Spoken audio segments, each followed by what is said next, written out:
बड़ा से बड़ा ज्योतिषी सिर्फ हमारा भाग्य बता सकता है। भाग्य चाहे कितना भी अच्छा हो, लेकिन भाग्य का ताला बिना कर्म की चाबी के नहीं खुलता।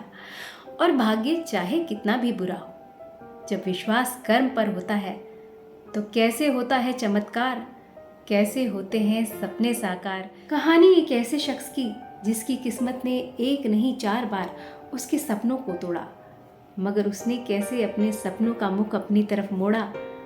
आइए सुनते हैं इस सच्ची कहानी में। कैरोली टेकाक्स का जन्म बुडापेस्ट में हुआ था। उनकी गिनती वर्ल्ड क्लास शूटर्स में होती थी। 1936 में उन्होंने हंगरी की सेना ज्वाइन की।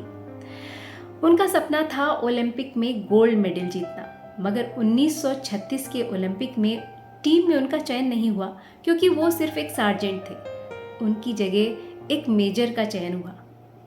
इस बात से वो ज़रा भी आहत नहीं हुए, बल्कि और प्रैक्टिस में जुट गए, ये सोचकर कि वो इतना अच्छा करें कि बिना उनका सिलेक्शन के टीम का काम ही न चले।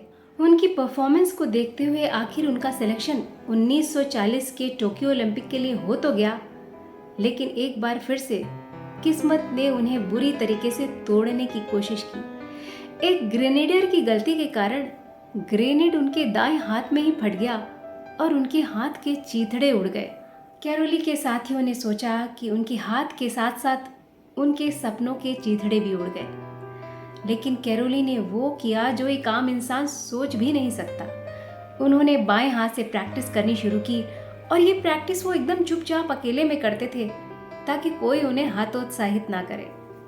1939 की हंगरी एथलेटिक मीट में वो जब पहुंचे तो उनके साथियों ने सोचा कि ये सिर्फ देखने आए हैं। उनकी तरफ सहानुभूति की नज़र से देखते हुए उन्होंने कहा कि चलो कोई बात नहीं, तुम भाग तो नहीं ले सकते इस कंपटीशन में, लेकिन कम से कम हमारा उत्साहवर्धन तो करने आ ही गए तुम।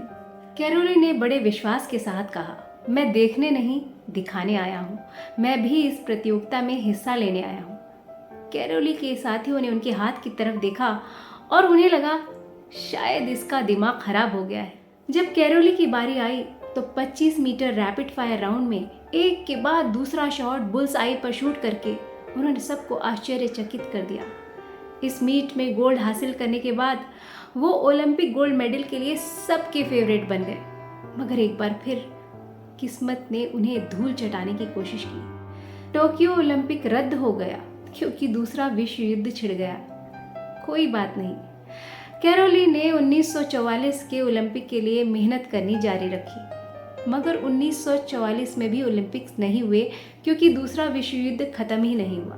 कैरोली ने मेहनत करनी नहीं छोड़ी। आखिर 1948 के लंदन ओलंपिक में वो हंगेरियन टीम का हिस्सा बनकर लंदन पहुंचे। उनकी उम्र अब काफ़ी हो चुकी थी और अब वो किसी के भी फेवरेट शूटर नहीं थे। उस समय के फेवरेट टॉप शूटर ने उनका मजाक उड़ाते हुए पूछा, तुम 38 वर्ष के हो, क्या तुम्हें जीतने की कोई उम्मीद है? कैरोली ने उसका जवाब देने के बजाय उसकी बात को चुपचाप सुन लिया, ये सोचकर कि शब्दों से ज्यादा कर्म बोले तो अच्छा है। 1948 में कैरोली न सिर्फ गोल्ड मेडल जीते, बल्कि उन्होंने 25 मीटर रैपिड फायर राउंड में पिछला वर्ल्ड रिकॉर्ड भी तोड़ दिया।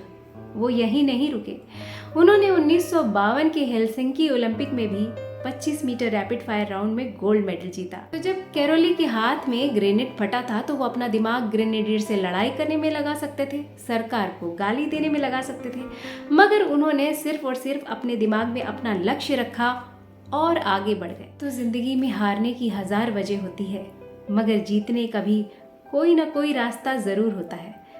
ये तो हम पर है कि हम हारने की वजह ढूंढते हैं या जीतने का रास्ता।